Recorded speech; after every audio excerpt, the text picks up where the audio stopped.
the Philippines and for our beloved Tatay Digong. Tama ba to?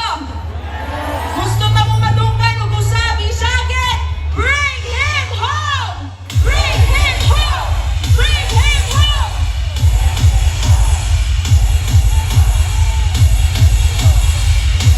We will be praying the whole afternoon hangtod magabi because there is no power that is greater than the power of God. Tama ba?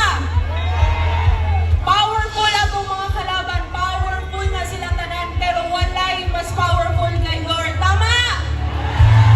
So, join us right here, right now, the whole afternoon, up until later this evening, praying for the Philippines. Ladies and gentlemen, at this point, we will now begin with our first religion. Sa The Hague, Netherlands, nakahiagom og pangdawdaog ug walay hustisya bisan sa iyang pagkamaayo nga iyang gihimo dili lamang sa syudad sa Davao kundi sa tibuok Pilipinas. Hatagan nimo siya amahan og maayong panglawas, kusog, kabaskog, taas ka kinabuhi kay imo pa siyang gamiton para sa syudad sa Davao City o sa tibuok nga Pilipinas. Naggikan sa langit nga imong ipakanaog diri sa yuta kay nagaingon ka sa imong mga pulong, vengeance is mine, saith the Lord of hosts. O kami nagtuo nga sa dili madugay ang hustisya o kadaugan among maangkon. Among usab nga giampo ang among minahal nga Vice Presidente Sara Duterte nga gidaot og gusto nga dauton niining gobernoha nga ilang tanggalon og papason sa Vice Presidente. Amahan namo kami nag-ampo na kanimo nga hatagan padayon ka maghatag kaniya og kumplitong proteksyon sa iyang pagbiyahe sa Pilipinas, sa iyang pag-implementar sa iyang mga proyekto o plano sa among nasod o sa iyang pagbiyahe sa tibuok kalibutan sa paghihimamak sa mga Pilipino abroad. Among giampo o kini kami nga grupo nga walay daw ang tao daw ang espiritu nga makatuol o makasama kaniya. Among kinighihingilan pinaagi si mong gamhanang pangalang ni Kristo. Hallelujah. Apil usab namong giampo ang best friend ni Tatay Digong, ang among mahigugmaong pastor, Pastor Apollo Sikibuloy, nga siya usab karon naa sa kustodiya sa gobyerno. Naiagom usab siya og inustisya, pagbutang-butang sa iyang pagkatao ug sa tibuok KOGC. Giyahan og proteksyonan mo siya amahan, tagaan mo kabasbog sa iyang lawas, luyo ni ining pagsulay na iya.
Linya dito tayo.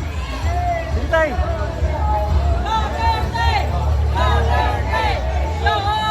Yan, yan.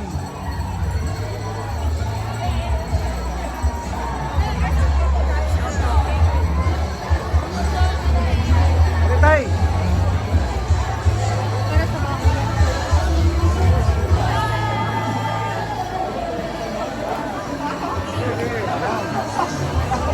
Huwag gining linya pa, taas. Ayan, ayan, ayan.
Hello, yan.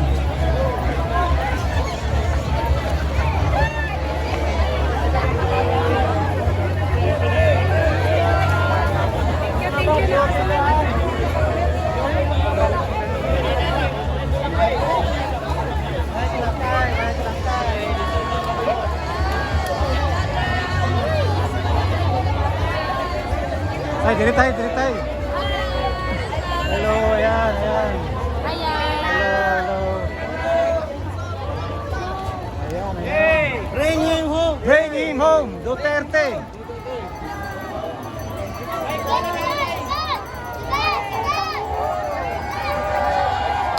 Ayan, ayan. Duterte.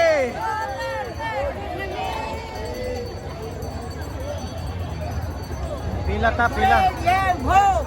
Bring him home. Ayan. Urot gining linya. Apa yung linya? Asa mo linya, boss? Dire. Sige, ta mo linya. Uy, napa. Hana, uy. Ayan. Oh, linya, kita ka. Linya, para magkatulog. Ayan.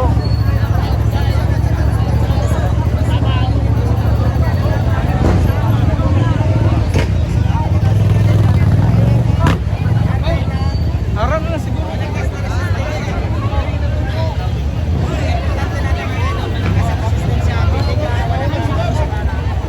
Sabay po tayo dito sa history po.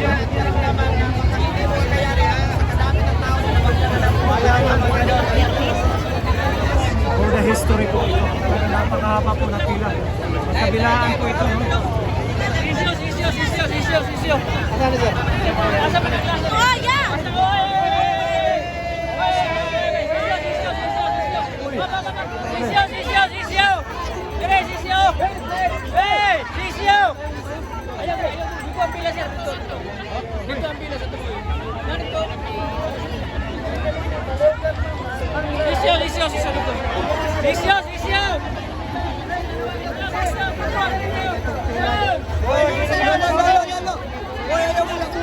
Ay, ulo.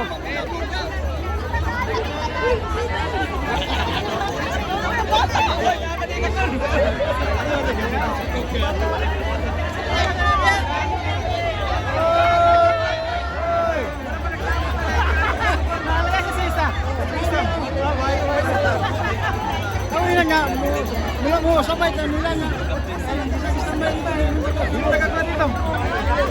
Yan eh. History, enjoy kayo. Ate, huwag lagi, ate, vlog. Ay, si Pani, pagmasik. Kala ko lang, hindi siya naghingal ako.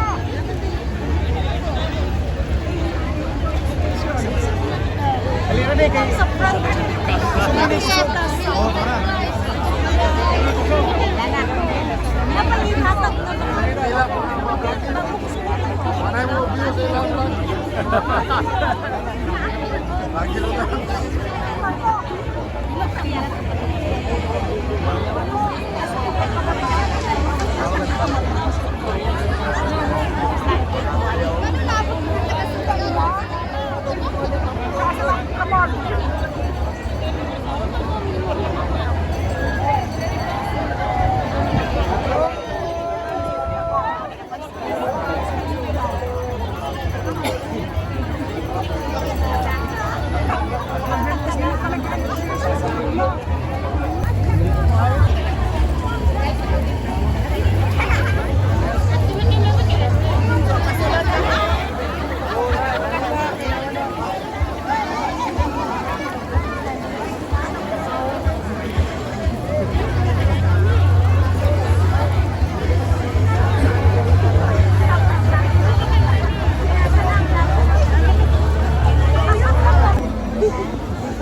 this evening. And now I'll be introducing our next group.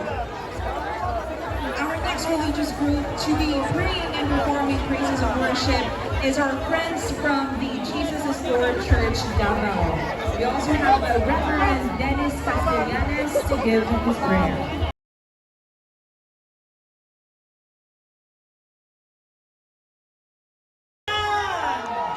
Pwede ba isa sa kamasigabong palakpak sa buutan mahigugmao na Diyos? Una sa tanan, let us pray for our brother na dili gyud muulan. Amen? Do you believe our God is a God who controls everything? He can control our weather condition para dili ta mabasa, dili ta maulanan, padayon ang malipayon o united na rally din sa Davao. Para ang Diyos again. Before I pray, ano sa mga kanila nagkaguguta karon. Kaya po sa atong items, ipag-pray nato na walay nahitabong kamatay dito. Grabe na kaguguta, pero hindi kita, sulit kita, na kita nili para pagpahimok sa Diyos para sa kaluwasan sa atong nasulinan. So, the first one is set up nato. Kung saan kita pray? Una-una, after the pray, first item para natin kanang naatay si Kristo. Kung saan kita pray? Ipag-pray Ala. kaya ako mag-yun ang problema na naman. Amen! Thank you. Proverbs 9:2. When evil rulers are in authority, the people will suffer. But when righteous leaders are in the throne, the people will rejoice. Number 2, ipag-pray nato ang change administration. How many of you likes that? In a peaceful way. Maybe di makabot ang 2028. Kaya naman, peace and prosperity will not happen without righteous authority. Nakabala sa Bible, kasi that is our Lord and Proverbs 5 says, remove even leaders in the king's palace, and his throne will be established with truth, righteousness, and prosperity. Let us pray that corrupt people, corrupt Sa mata ni tayo, balik ka dito. will be removed o pagkakihan sila ang mga leaders na dunay tinuod, nakaluoy na ito. Balik ka dito niya. Nakaluoy sa mga Pilipino. How many of you believes the Lord is able to answer that? Can I hear amen? Will you please raise up your hands? I just want to Latak siya. pray. Everybody raise your hands. Raise your hands as a symbol of our united prayers. Everybody raise your hands. Let us touch the throne of God. The word of God says,